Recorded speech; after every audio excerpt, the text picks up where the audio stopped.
चलिए बच्चों, चलो स्टार्ट करते हैं। This one is zoology.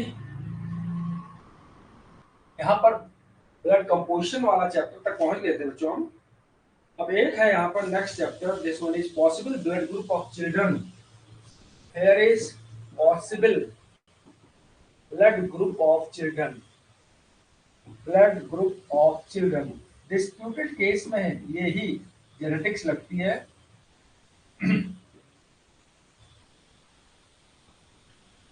ये कैसे क्लियर करेंगे? Here is three alleles are responsible for inheritance of ABO blood group. First point, three alleles ALLELES responsible for तीन एलील ABO ब्लड ग्रुप के लिए उत्तरदायी होती है। Responsible for ABO blood group, तीन एलील ABO ब्लड ग्रुप के लिए उत्तरदायी होती है। This one is such as LA, L माने लैंड स्टीनर के बेस पर एल वर्ड दिया गया। ए माने blood group A, L A comma L B and L zero, ये तीन एलील है जो तीन ब्लड ग्रुप के रिस्पॉन्सिबल है। These are dominant allele, L A L B and L zero. इसमें से L A and L B, these are dominant allele, ये प्रभावी एलील होते हैं। Dominant allele, these are dominant allele. LA, LB are dominant allele.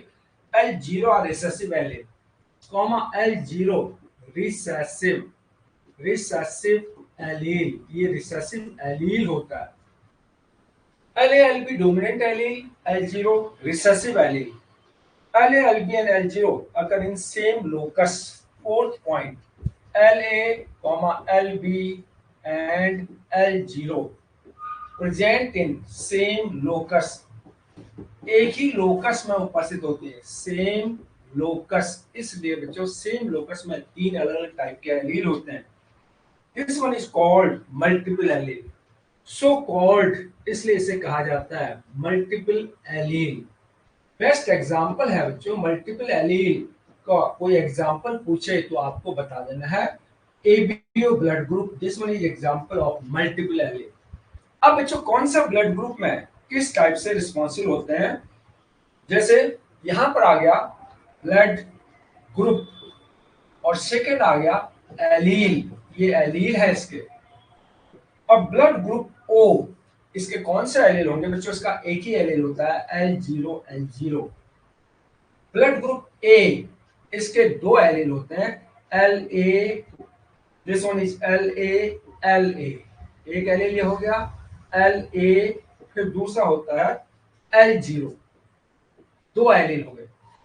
ऐसी blood group B, इसका LB then LB, फिर comma LB और L0, दो एलील हो गए। फिर ब्लड ग्रुप AB, इसका तो बच्चों एक ही एलील होगा LA LB। ये ब्लड ग्रुप के एलील आपको याद रखने पड़ेंगे, तभी बच्चों पॉसिबल चिल्ड्रन आप यहां पर निकाल सकते हैं। ब्लड ग्रुप ओ का एक allele L0 L0, blood group A के दो allele LA LA LA L0, B के दो allele LB LB LB L0, AB के दो एलील LA LB। ये याद करना है बच्चों, तभी यहाँ पर पॉसिबल ब्लड ग्रुप निकला जा सकता है। अगर कोई ए और बी ब्लड ग्रुप होगा तो बच्चों ये इससे क्रॉस करना है, ये इससे क्रॉस करना है। मदर अगर ओ की है, फादर बी का है, तो बच्चे में कौन सा ब्लड ग्रुप होगा?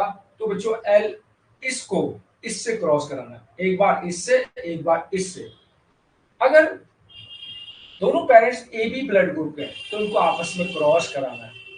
एक parent A B blood group का है, दूसरा ओ का है, तो बच्चों इसको इससे क्रॉस कराना, तब ब्लड ग्रुप निकलेगा।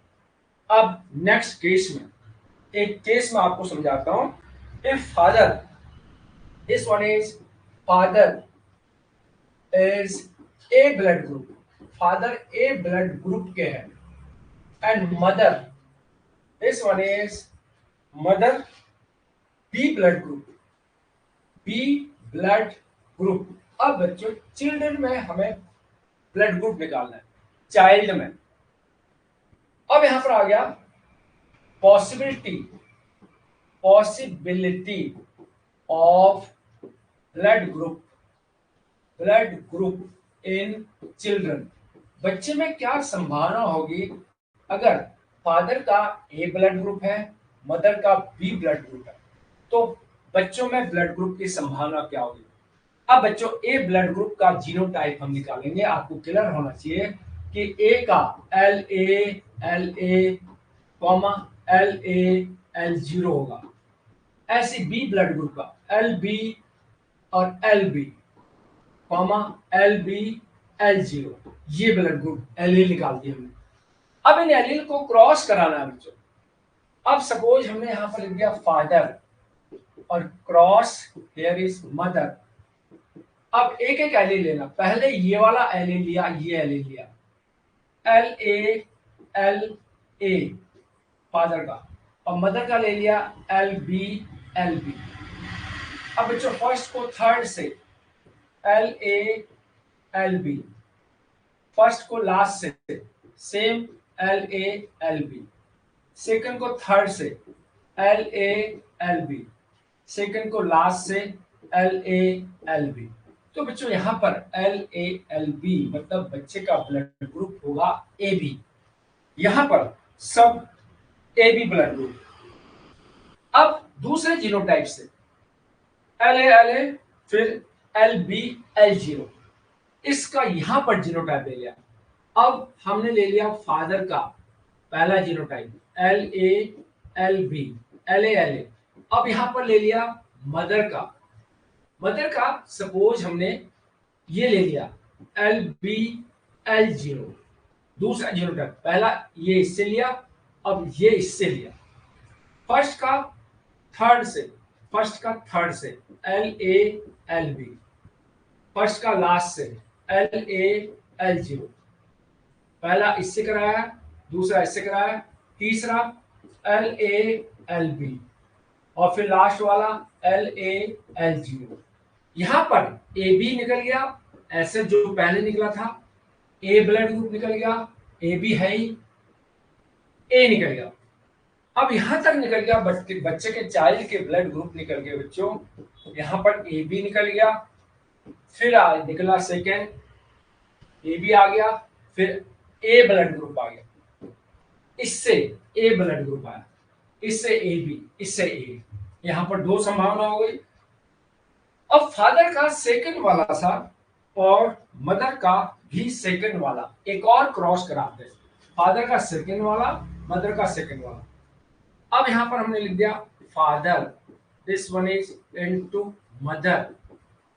फादर का LA L0, मदर का LB L0, फर्स्ट का थर्ड से LA L ये तो पहले से निकला हुआ, फर्स्ट का लास्ट से LA L0 ये भी निकला हुआ। अब सेकंड का थर्ड से LB L0, लास्ट से L0 तो बच्चों यहां पर एक नया ब्लड ग्रुप निकला B और नया ब्लड ग्रुप निकला O। तो यहां पर चाइल्ड का ब्लड ग्रुप B भी हो सकता है, O भी हो सकता है। चारों ब्लड ग्रुप आ गए ABO यहां पर क्रॉस करा के, तो बच्चे में ABAO सब निकल गए। ए और बी के केस में ABABO ये सब निकल गया बच्चों। इस तरीके से आपको एलील्स का अनुमान होना चाहिए, तो आप ब्लड ग्रुप आराम से निकाल सकते हैं। नेक्स्ट केस में हम यहाँ पर डायरेक्ट ब्लड ग्रुप निकला हुआ बता रहे हैं आपको। Next case, here is blood group of parents, this one is blood group of parents. आपको क्रॉस करके बताना है और फिर आंसर आपको निकलना है। This one is blood group of children. बच्चों का ब्लड ग्रुप ये इस टाइप से निकला। अगर यहां पर O हो, मदर भी हो फादर भी हो, तो बच्चे का ब्लड ग्रुप O ही होगा। बच्चों निकालना आपको आना है। सेकंड, अगर फादर का O है, मदर का A है, तो चाइल्ड का ब्लड ग्रुप ओ भी हो सकता है और ए भी हो सकता है। थर्ड केस, फादर का ओ है, मदर का बी है, तो बच्चों बच्चे का ब्लड ग्रुप ओ भी हो सकता है और बी भी हो सकता है।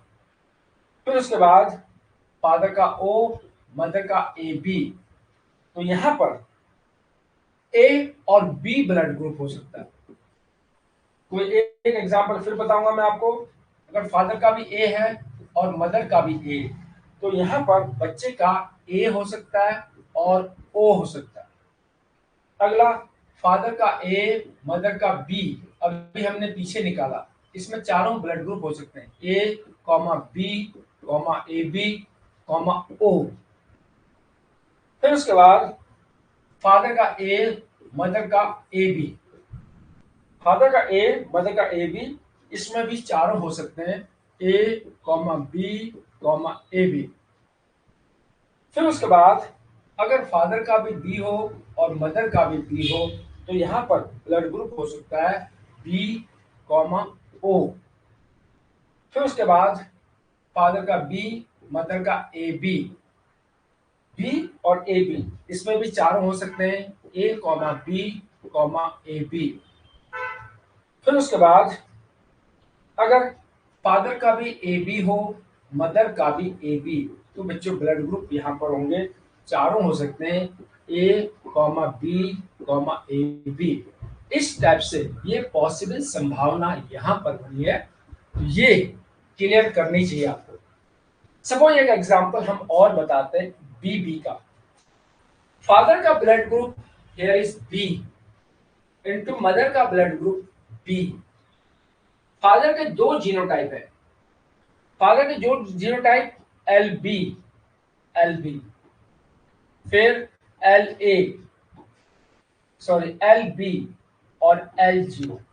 ऐसी मदर के भी दो genotype L B comma L B और एल जीरो। अब इसको इससे क्रॉस कराना है, इसको इससे क्रॉस कराना है, इसको इससे क्रॉस कराना है, इसको इससे क्रॉस कराना है, इस टाइप से बी बी ये ब्लड ग्रुप इसका। अब आपको बी ओ आना चाहिए। कैसे आना चाहिए बच्चों? पहले ये वाला एल ए लिखेंगे, एल बी एल बी, इसको क्रॉस कराना है मदर के उससे, L B L B. First का सबसे सब बी बी है, तो बच्चों एक बी ब्लड ग्रुप यहां पर आ गया। ये तो बच्चों कॉमन हो गया क्योंकि सब बी बी है। अब यहां पर इसका इससे देखो एल बी है और एल बी एल जीरो है, चाहे ये इससे कराए चाहे ये इससे कराए। अब फादर का एल बी और मदर का L B L zero, first का थर्ड से एल बी ये बी ब्लड ग्रुप निकला, ये हमें पहले से पता है। फर्स्ट का लास्ट से एल बी एल जीरो, ये बी ब्लड ग्रुप निकला। बी बी के केस में ये बी ब्लड ग्रुप निकला, L B L zero. Third के केस में एल बी और लास्ट के केस में एल बी एल जीरो। तो बच्चों यहां पर एल बी और ये एल बी बी, ये बी ही ब्लड ग्रुप है, एल बी एल जीरो यही बी ही ब्लड ग्रुप है। अब यहां पर एक और कंडीशन है बच्चों, ओ। अब ये कैसे आएगी बच्चों? यहां पर लास्ट को लास्ट से क्रॉस कराएंगे, सेम ब्लड ग्रुप आया।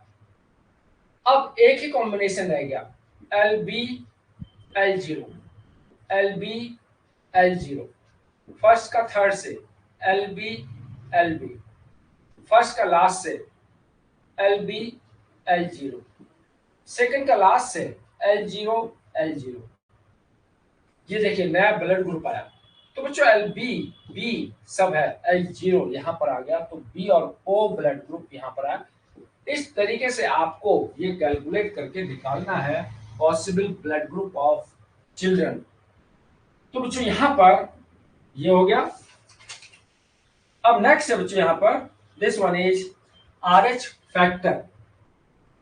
Are H factor, this one is R H factor. इसको भी सबसे पहले एक साइंटिस्ट है बच्चों, Wiener, Landsteiner Wiener, 1940। rhesus monkey, here is first discovered by, सबसे पहले खोजा गया, discovered by Landsteiner, LANDSTEINER, and Wiener, WEINER, Landsteiner and Wiener 1940 में, इन 1940 इन रहीसस मंकी, इसलिए RH लिखा, RHESUS, मंकी, रहीसस मंकी में सबसे पहले डिस्कवर किया। इसी के बेस पर ये RH वर्ड लिखते हैं बच्चों इसको। रहीसस मंकी इसको कहते हैं बच्चों मैक्का रहीसस, इसका जूलॉजिकल नाम मैक्का, MACCARHESUS, मैक्का रहीसस, रहीसस मंकी में सबसे पहले डिस्कवर किया। Macaca rhesus, this one is so called RH factor, इसलिए इसको RH फैक्टर कहते हैं। RBC of some human, this one is so called, इसीलिए RH फैक्टर। RH फैक्टर कहाँ होता है बच्चों? Present on the surface of RBC, this one is present on surface of RBC, RBC की सतह पर होती है, इसको RH एंटीजन भी कहते हैं। This one is also called, इसे कहा जाता है RH एंटीजन, इसे RH एंटीजन भी कहा जाता है। और जिसमें होती हैं they are called RH positive, और जिसमें नहीं होती हैं they are called RH negative. If present, यदि उपस्थित होती हैं, called here is RH positive. If absent, यदि अनुपस्थित होती हैं, called this one is RH negative. RH positive किसे कहते हैं? जब ये एंटीजन होती हैं, जब नहीं होती हैं RH नेगेटिव।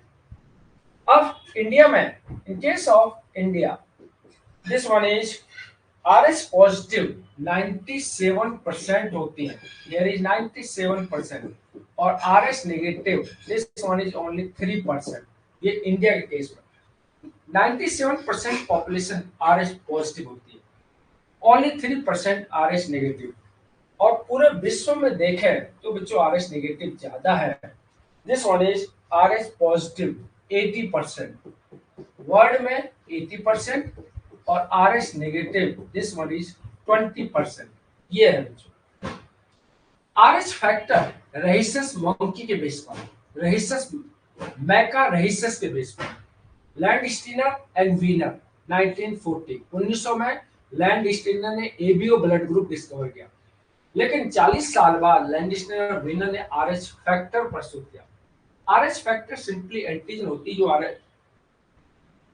RBC के ऊपर होती है, अगर प्रेजेंट है तो RH पॉजिटिव, अब्सेंट है तो RH नेगेटिव। तो ये इंडिया की पॉपुलेशन के बेस पर हमने कर दिया। अब यहां पर एक कंडीशन है, this one is, next point यहां पर आता है, here is in case of mother RH factor, mother का RH फैक्टर अगर क्लियर है, और फादर का, फादर RH फैक्टर, फिर उसके बाद यहां पर चाइल्ड के केस में, this one is child RH factor. फिर बच्चों किस केस में हमें प्रिकॉशन लेनी है, सावधानी लेनी है, CAUTION, अगर यहां पर मदर का ब्लड ग्रुप RH पॉजिटिव है और फादर का ब्लड ग्रुप भी RH पॉजिटिव है, तो बच्चों चाइल्ड में डेफिनेटली RH पॉजिटिव होगा। तो यहाँ पर कोई प्रिकॉशन की आवश्यकता नहीं है, नो प्रिकॉशन हो गया। मदर का ब्लड ग्रुप RH नेगेटिव है और फादर का ब्लड ग्रुप भी RH नेगेटिव है, तो बच्चों चाइल्ड का ब्लड ग्रुप RH नेगेटिव होगा। तो यहाँ पर कोई प्रिकॉशन की आवश्यकता नहीं है। दो कंडीशन हो गई। दिस वन इज, यदि मदर का blood group are H positive है, फादर का blood group R H negative है, तो बच्चों चाइल्ड के केस में दोनों संभावना बन सकती है। चाइल्ड आर एच पॉजिटिव भी हो सकता है, आर एच नेगेटिव भी हो सकता है, लेकिन यहाँ पर भी कोई पॉसिबिलिटी, कोई प्रिकॉशन की जरूरत नहीं है। लास्ट कंडीशन है, यदि मदर का blood group R H negative है और फादर का blood group are H positive है, जस्ट ये कंडीशन इनमें कहीं नहीं आई, नेगेटिव और ये पॉजिटिव। अब बच्चों फादर का blood group are H positive है, मदर का blood group R H negative, तो बच्चों चाइल्ड के केस में भी दोनों संभावना होगी, are H positive comma R H negative. अब यहाँ पर आर एच इम्यूनोग्लोबुलिन इंजेक्शन, यहाँ पर प्रिकॉशन की जरूरत होती है। This one is R H immunoglobulin या एंटीबॉडी इम्यूनोग्लोबिन इंजेक्शन बच्चों मदर को लगाए जाते हैं, जिससे कि फर्स्ट चाइल्ड नॉर्मल डिलीवर होता है, सेकंड चाइल्ड तक वहां पर एंटीबॉडी बन जाती है जो नेक्स्ट इश्यू को डैमेज कर देती है। तो जो फर्स्ट चाइल्ड तो होता है नॉर्मल, लेकिन उसके आगे के चाइल्ड में संभावना खराब हो जाती है कि वो एम्ब्रियो को डैमेज कर देगा। यही कंडीशन आपको अब समझनी है। अगर मदर आर एच नेगेटिव है और फादर अगर आर एच पॉजिटिव होगा, तो बच्चों इसको कहते हैं erythroblastosis, ERY, erythroblastosis foetalis, FOETALIS, erythroblastosis foetalis. Erythroblastosis foetal, RH positive man marries with RH negative woman, वही same condition. If RH positive man marries with RH negative woman, यदि RH positive man RH negative women से शादी करता है, तो बच्चों क्या होगा इसमें, developing baby will be RH positive. तो मदर के भ्रूण में जो बच्चा होगा वो आर एच पॉजिटिव होगा। This one is developing embryo, embryo will B are H positive. तो पैदा होने वाला बच्चा आर एच पॉजिटिव होगा। ये कंडीशन हो गई बच्चों। This one is R H positive. RH positive baby developing in uterus, RH negative mother develop erythroblastosis fetalis. This one is first child of the parent is always normal. अब condition क्या हो गई, first child is always normal, पहला बच्चा तो सामान्य जन्म लेगा। अब बच्चों देखो, मदर है आर एच नेगेटिव, उसके गर्भ में आर एच पॉजिटिव चाइल्ड है, आर एच पॉजिटिव चाइल्ड है, तो बच्चों आर एच पॉजिटिव से this one is second pregnancy, antibodies from blood of mother pass through the placenta cause damage to the foetus. In second case, दूसरे बारे में, इन second case, अब बच्चों mother R H negative है, यहां से जो एंटीबॉडी है वो भ्रूण तक पहुंच जाती है। This one is antibody from blood of mother. In second case antibody from blood of mother, blood of mother passes to embryo, भ्रूण में चली जाती है बच्चों, एंड कॉज, उसके बाद ये क्या करती है, damage to the RBC, cause there is damage to RBC of embryo, embryo की आरबीसी को नुकसान पहुंचाती है। इसी को कहते हैं बच्चों erythroblastosis foetalis. This is called erythroblastosis, erythroblastosis foetalis, FOETALIS, erythroblastosis foetalis कहते हैं बच्चों। फर्स्ट डिलीवरी नॉर्मल होती है, लेकिन सेकंड डिलीवरी में मदर के एंटीबॉडी प्लेसेंटा के द्वारा एम्ब्रियो तक जाती है, एम्ब्रियो की आरबीसी को नुकसान करती है, और इवन बच्चों उस बच्चे में ब्लड का फॉर्मेशन नहीं हो पाता, एनीमिया के कारण उसकी डेथ हो जाती है। RH positive father and RH negative mother, this one is RH positive foetus. फिर उसके बाद RH antigen fetus enter maternal blood, stimulate production of RH antibody। होता क्या है बच्चों इसमें, अब देखो समझना है। RH पॉजिटिव फादर है, here is RH negative mother है, फिर इसके बाद RH पॉजिटिव एम्ब्रियो है। अब एम्ब्रियो में RH पॉजिटिव है, तो बच्चों ये RH पॉजिटिव एंटीजन, अब ये RH positive antigen, RH positive antigen ये कहां चली जाती है बच्चों, antigen in mother's blood, mother के ब्लड में चली जाती है। Mother's blood, RH positive antigen in mother's blood, और मदर के ब्लड में एंटीबॉडी बन जाती है। वो एंटीबॉडी फिर सेकंड केस में एम्ब्रियो को डैमेज करती है। RH plus antigen passes in mother's blood, this one is passes in mother's blood and stimulate, किसके लिए स्टिमुलेट करते हैं, stimulate production of antibody, production of antibody, antibody के प्रोडक्शन को प्रेरित करती है। अब ये antibody, these antibody produced by mother, ये जो एंटीबॉडी है, these antibody then cause disease to next embryo, अगले भ्रूण में वो रोग उत्पन्न कर देते हैं। इसी रोग को कहते हैं बच्चों एरिथ्रोब्लास्टोसिस फीटलिस। ये वर्ड बच्चों आपको समझना है। पहले हमने टेबल दिखाई थी, टेबल के बेस पर यहाँ पर एक ही केस बन रहा था। RH positive man marriage with RH negative woman, developing embryo will be RH positive. यहाँ तक क्लियर हो गया। First child is always normal.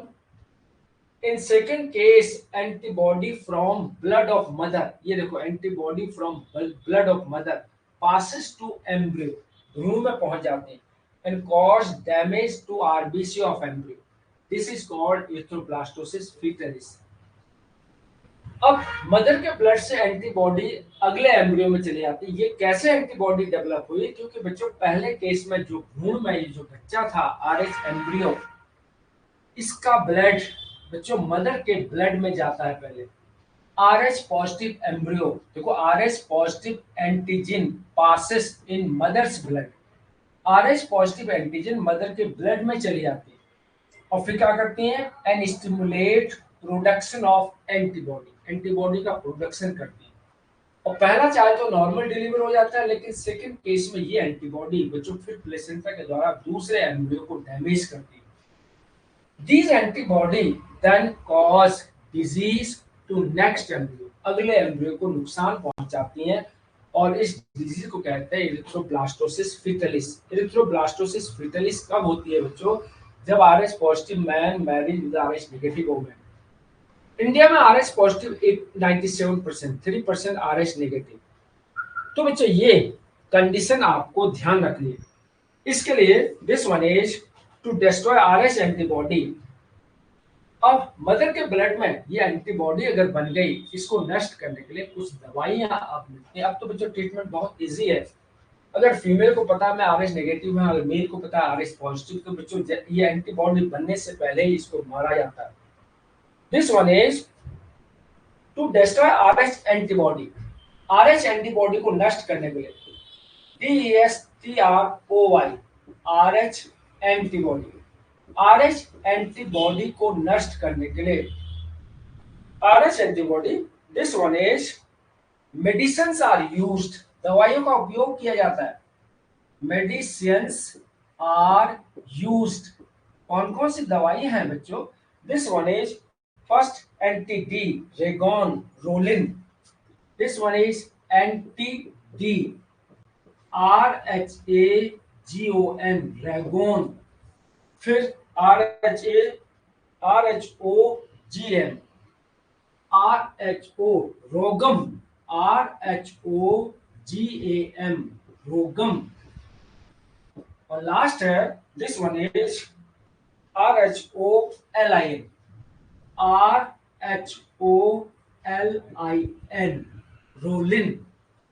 Anti D बहुत कॉमन दवाई है, फिर रोगम, फिर रोलिन। इस तरीके से बच्चों ब्लड का कंपोजिशन वाला पार्ट कंप्लीट होता है। ब्लड कंपोजिशन बहुत सिंपल है बच्चों, आपको समझना है, बार बार उसमें बहुत से वर्ड हैं।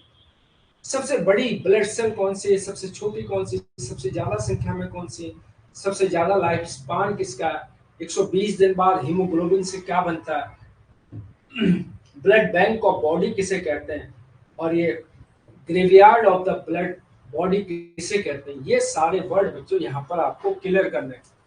अब इसके बाद नेक्स्ट आता है बच्चों, here is structure of heart. Structure of heart, this one is structure of heart, हृदय की संरचना, खास तौर से चैम्बर्ड हार्ट, चैम्बर वाले हृदय होते हैं। This one is first single chamber heart, एक चैम्बर वाला हृदय, सिंगल चैम्बर हार्ट, एक चैम्बर वाला हृदय। ये बच्चों नॉन लोअर एनिमल में like, this one is protochordates में, this one is amphioxus cephalochordata, amphioxus किस ग्रुप में आता है बच्चों? सिफेलोकॉर्डेटा में। एम्फिऑक्सिस में एक चैम्बर्ड हार्ट होता है। अब आ गया two chambered heart. Two chambered heart ये बच्चों बहुत बार बताया हमने, देयर इज फिशेस में, अधिकतर फिशेस में टू चैम्बर्ड हार्ट होता है। फिर आता है three chambered heart. Three chambered heart एक तो फिशेस में ही बच्चों, एक आता है लंग फिशेस, फेफड़े वाली फिशेस में, और कॉमा एम्फीबिया, इनमें तीन चैम्बर वाले हार्ट पाए जाते हैं। फिर आता है two chambered heart, three chambered heart, और फिर थ्री चैम्बर्ड हार्ट बच्चों यहाँ पर रेप्टाइल्स में, reptiles, fish, amphibia and reptile. अब आ गया बच्चों फोर चैम्बर्ड हार्ट, चार चैम्बर वाला हार्ट। एक तो बच्चों रेप्टाइल है, यहाँ पर क्रोकोडाइल, क्रोकोडाइल, क्रोकोडाइल ये भी रेप्टाइल का मेंबर है, रेप्टाइल में ही आता है। और दूसरा यहाँ पर आ गया बच्चों, ये आता है बर्ड्स, और फिर आता है फिशेस। इन सब में फोर चैम्बर्ड हार्ट मिलता है। बहुत इंपॉर्टेंट पॉइंट है, किसमें टू चैम्बर्ड, किसमें थ्री चैम्बर्ड, किसमें फोर चैम्बर्ड। फिशेस में अधिकतर बच्चे दो चैम्बर्ड हार्ट याद रखते हैं, आपको याद रखना है लंग फिश में थ्री चैम्बर्ड होता है। एम्फीबिया, रेप्टाइल सब में थ्री चैम्बर्ड, लेकिन बच्चों रेप्टाइल का क्रोकोडाइल है, इसमें फोर चैम्बर्ड हार्ट होता है। फिर इसके बाद बर्ड्स और फिशेस में तो टोटली फोर चैम्बर्ड होता है।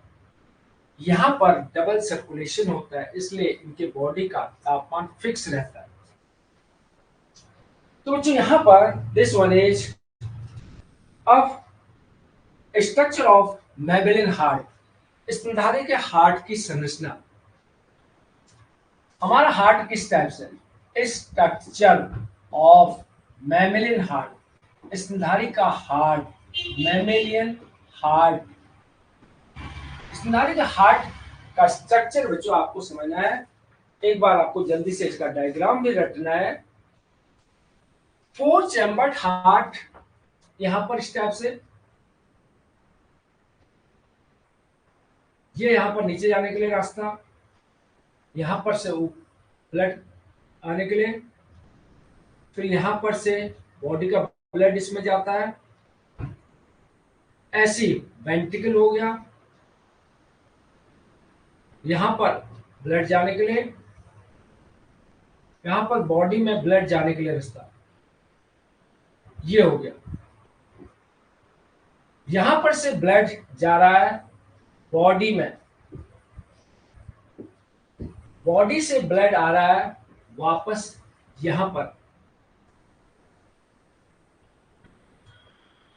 हार्ट से ब्लड जा रहा है पंप होने के लिए यहां पर लंग्स में, लंग्स में प्योर ब्लड वापस आ रहा है यहां से इसमें।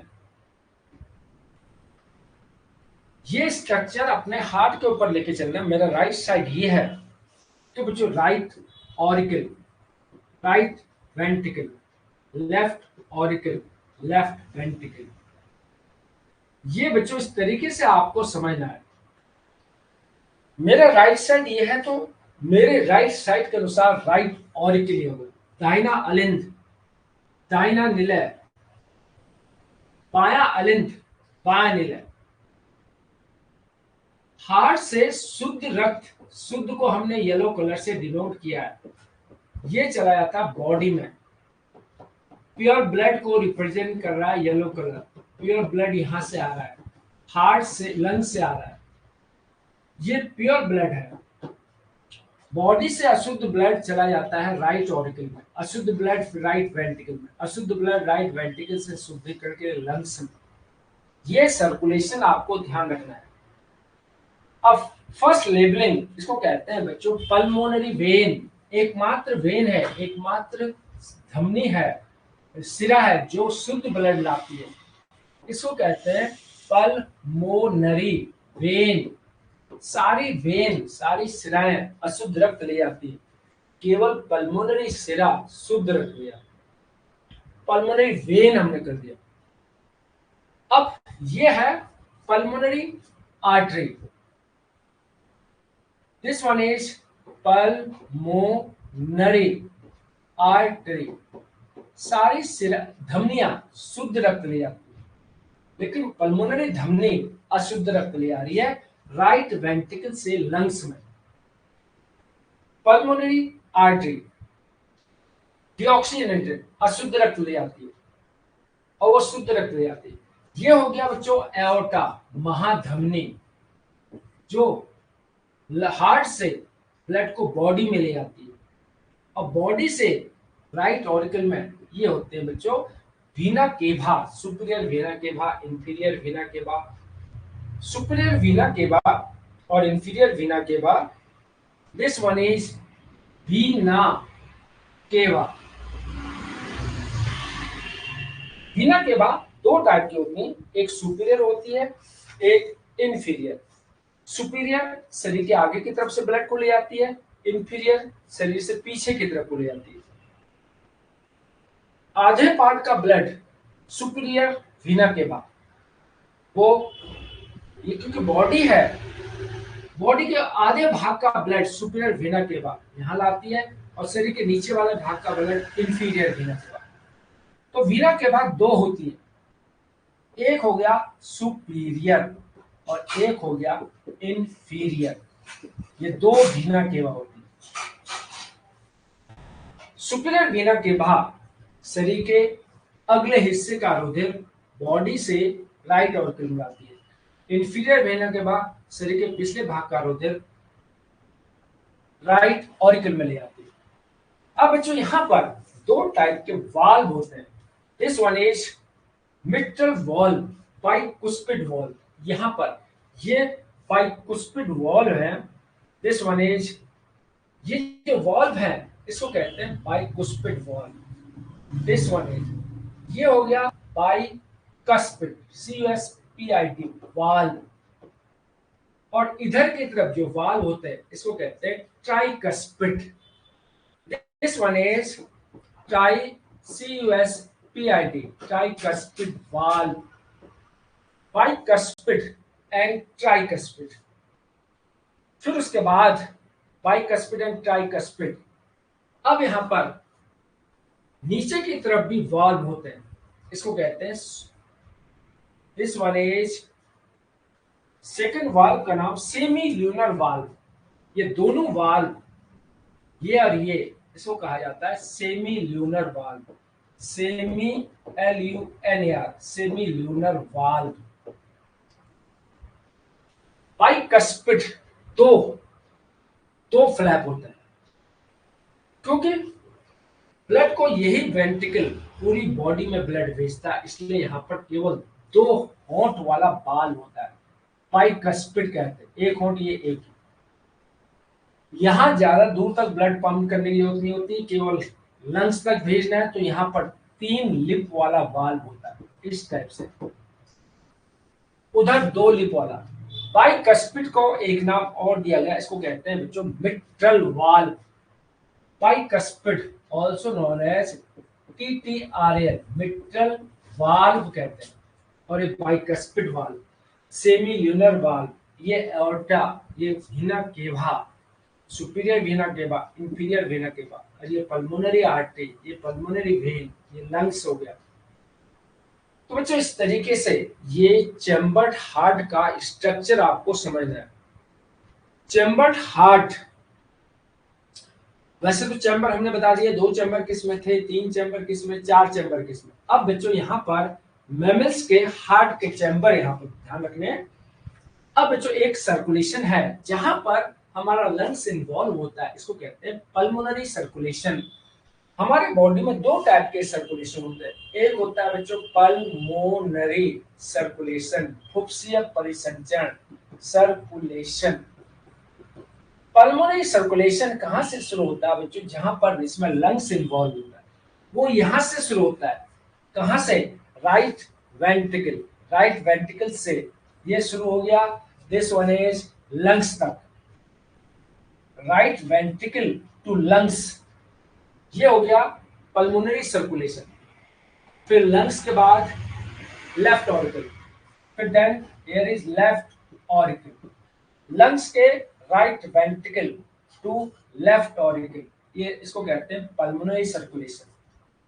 अब है बच्चों सिस्टेमिक सर्कुलेशन, सिस्टेमिक सर्कुलेशन, दैहिक परिसंचरण कहते हैं इसको, सर्कुलेशन जिसमें बॉडी इन्वॉल्व होती है। ये यहां से लेफ्ट वेंट्रिकल से बॉडी, फिर यहां पर राइट ऑरिकल तक, यहां पर आ गया लेफ्ट वेंट्रिकल, फिर बच्चों यहां पर आ गया बॉडी, फिर बॉडी से आ गया यहां पर राइट ऑरिकल। ये 3 लेफ्ट वेंट्रिकल से राइट ऑरिकल तक के सर्कुलेशन को सिस्टेमिक सर्कुलेशन कहते हैं, दैहिक परिसंचरण। राइट वेंट्रिकल से लंग्स, फिर लंग्स से लेफ्ट ऑरिकल तक के सर्कुलेशन को कहते हैं पल्मोनरी सर्कुलेशन। फुफ्फुसीय श्वसन और दैहिक श्वसन, दैहिक संचरण, फुफ्फुसीय संचरण और दैहिक संचरण। अब बच्चों यहाँ पर चैम्बर्ड हार्ट कहां पर होता है बच्चों? चैम्बर्ड हार्ट ये जो होता है, this one is 4 chambered. Next, mammalian heart is 4 chambered, स्तनधारी का हार्ट 4 चैम्बर होता है। Next, chamber in human heart, मनुष्य के हृदय में, in human heart 4 chamber are present, 4 chamber पाए जाते हैं, 4 चैम्बर आर प्रेजेंट। मनुष्य के हृदय में 4 चैम्बर पाए जाते हैं। यहाँ पर 2 ऑरिकल, AURICL, 2 अलिंद एंड 2 वेंट्रिकल और 2 निलय। अब आ गया ऑरिकल। ऑरिकल कौन से हैं? ऑरिकल अपर 2 चैम्बर, ऊपरी 2 चैम्बर होते हैं। दोनों ऑरिकल के बीच में इंटर ऑरिकुलर सेप्टम, ये होती है बच्चों इंटर ऑरिकुलर सेप्टम, दोनों के बीच में एक दीवार होती है, यहाँ पर एक गड्ढा होता है, क्योंकि बच्चों जब बच्चा पेट में होता है तो यहाँ पर लंग्स क्रियाशील नहीं होते, तो राइट ऑरिकल का ब्लड लेफ्ट ऑरिकल में इसी गड्ढे के द्वारा जाता है।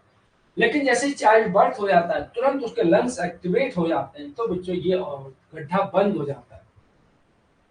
तो यहाँ पर auricle auricle upper two chamber, this one is oval depression, fossa ovalis, auricle upper two chamber, ऊपरी दो चैम्बर, और इसमें दीवार को क्या कहते हैं, दोनों चैम्बर के बीच में inter auricular septum, between two chamber, दो चैम्बर के बीच में कौन सी दीवार है, inter auricular, AURICULAR,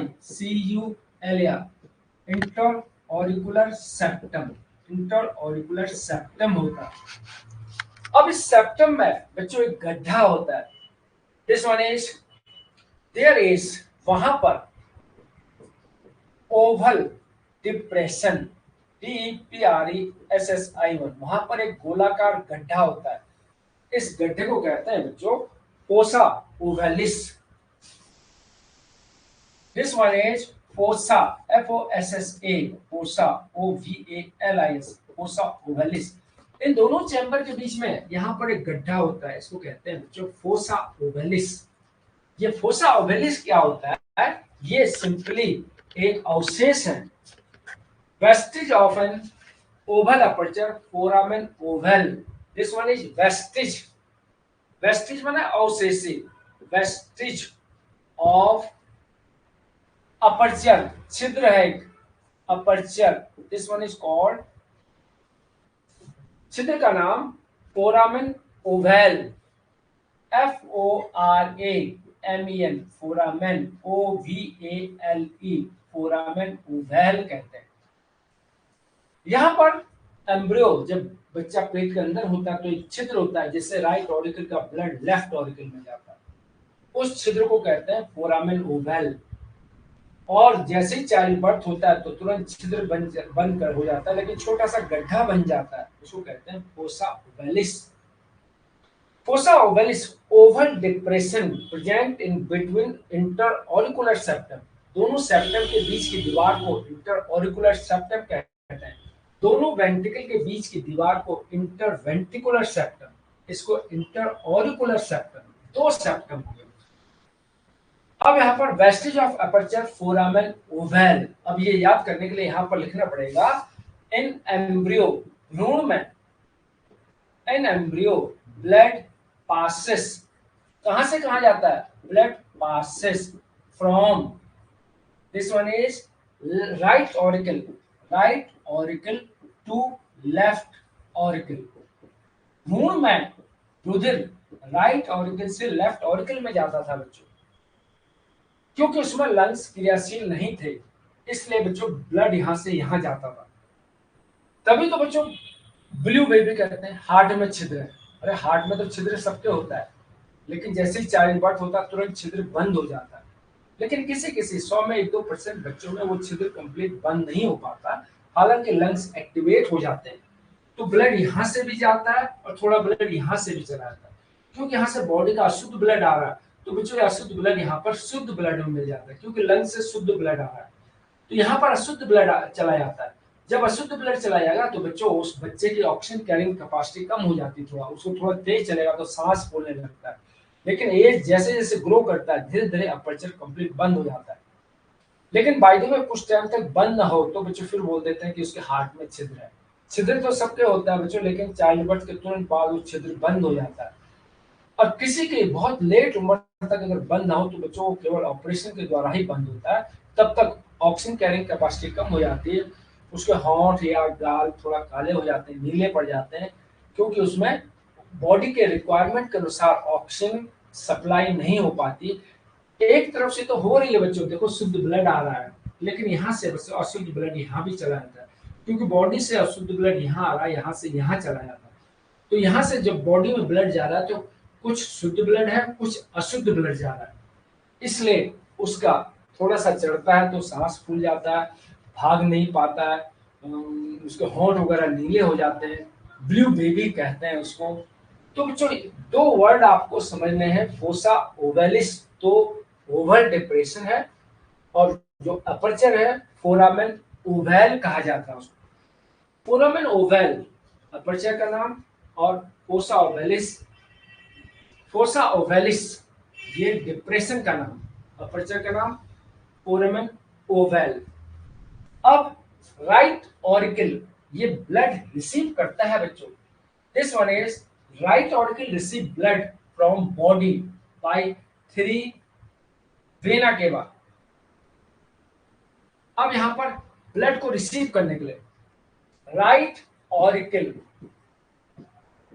receive blood from body, शरीर से ब्लड प्राप्त करता है बाय वीना केवा।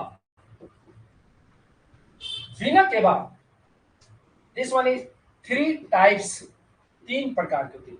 नंबर एक, फर्स्ट है सुपीरियर, PERIOR वीना केवा, सुपीरियर वीना केवा। सुपीरियर वीना केवा को प्री केवल वेन भी कहते हैं। This one is pre CAVL when. Pre केवल वेन ब्लड कहां कहां से कलेक्ट करती है बच्चों? हेड रीजन से। collect blood from head, forelimbs and upper part of chest. This one is collect blood from head, एक तो बच्चों हेड हो गया, दूसरा फोरलिम्स अग्र भुजाओं से, और चेस्ट के अपर पार्ट से। This one is upper part of chest, chest के ऊपरी भाग से। दूसरा है इंफीरियर, इंफीरियर वीना केवा, इसको कहते हैं, इसको प्री केवल वेन बोला गया, इसको कहते हैं पोस्ट केवल वेन। ये शरीर के पिछले भाग से, इसके अलावा जो शरीर का भाग बचा वहां से ब्लड कलेक्ट होती है। कहां से? ये हेड से, ये फोर लिम्ब से, तो बच्चों ये हाइंड लिम्ब से, लोअर पार्ट ऑफ बॉडी या hind part of body. This one is lower, निचले भाग या हाइंड पार्ट ऑफ बॉडी। शरीर के पिछले भाग से या निचले भाग से ब्लड कलेक्ट करके ये दो बड़ी वेन यहां पर खुलती, और एक और होती है बच्चों छोटी, इसको कहते हैं coronary when from wall of heart. Third CORONARY coronary when from wall of heart, heart की दीवार से ब्लड कलेक्ट करके स्वयं हार्ट में डालती है। ये पूरा हार्ट है, हार्ट के बाहर की दीवार से ब्लड को कलेक्ट कर यहां डालेगी। तो कहने वाला यहाँ पर तीन वेन खुलती, एक सुपीरियर, एक इंफीरियर और एक कोरोनरी वेन। हमारे हार्ट को भी बच्चों काम करने के लिए शुद्ध ब्लड चाहिए होता है, वो किसके द्वारा प्रोवाइड किया? कोरोनरी आर्टरी के द्वारा। सबसे छोटी पतली होती है जो हमारे हार्ट को ब्लड पंप करती है। हमारी पूरी बॉडी को ब्लड पंप कर रहा है हार्ट, और हार्ट को पंप करेगा कोरोनरी आर्टरी, और हार्ट से अशुद्ध ब्लड फिर दोबारा से हार्ट में डाला जाएगा वो कोरोनरी वेन के द्वारा। तो बच्चों तीन when, superior vena cava when के फॉर्म में लिखना है तो प्री केवल वेन, दूसरा इंफीरियर वेना केवा वेन के फॉर्म में पोस्ट केवल वेन, और तीसरा कोरोनरी वेन। ये तीन वेन बच्चों शरीर से ब्लड को ला करके राइट ऑरिकल में डालती है। राइट ऑरिकल से ये ब्लड राइट वेंट्रिकल में चला जाता है, किसके वाल्व के थ्रू? ट्राइकुस्पिड वाल्व के थ्रू। यहां पर हमने बताया था लेफ्ट वेंट्रिकल को बहुत जोर लगाना पड़ता है पूरे शरीर में ब्लड को भेजने के लिए। हमारे हार्ट के यहां तक बच्चों ब्लड को भेजता है, पैर के सिरे तक ब्लड को भेजता है, इसलिए लेफ्ट वेंट्रिकल ज्यादा काम करता है। जब ये सिकुड़ेगा तो ब्लड को पीछे जाने से रोकता है, तो पीछे जाने के लिए बच्चों यहाँ पर स्ट्रॉन्ग वाल्व चाहिए होता है, इसलिए यहाँ पर बाइकुस्पिड वाल्व होता है जिसमें दो लिप होती है। अगर बाई चांस ट्राइकुस्पिड होता तीन लिप वाला, क्या पता जोर लगाते समय ब्लड जब बैक आता है तो एक आध वाल्व खराब हो जाए, इसलिए नेचर ने वहां पर बाइकुस्पिड वाल्व स्थापित किया और इधर की तरफ ट्राइकुस्पिड वाल्व स्थापित किया। बाइकुस्पिड का एक नाम और आपको ध्यान रखना है, मिट्रल वाल्व, दो वाले का, और ये ट्राइकुस्पिड, तीन लिप वाला वाल्व। अब बच्चों ये राइट ऑरिकल तो हमने पता कर लिया। अब लेफ्ट ऑरिकल, ऑरिकल कंप्लीट कर देते हैं। लेफ्ट ऑरिकल क्या रिसीव करता है बच्चों? लेफ्ट ऑरिकल डायग्राम से देख रहे हैं आप कि लेफ्ट ऑरिकल लंग्स से शुद्ध रक्त प्राप्त करता है बाई पल्मोनरी वेन।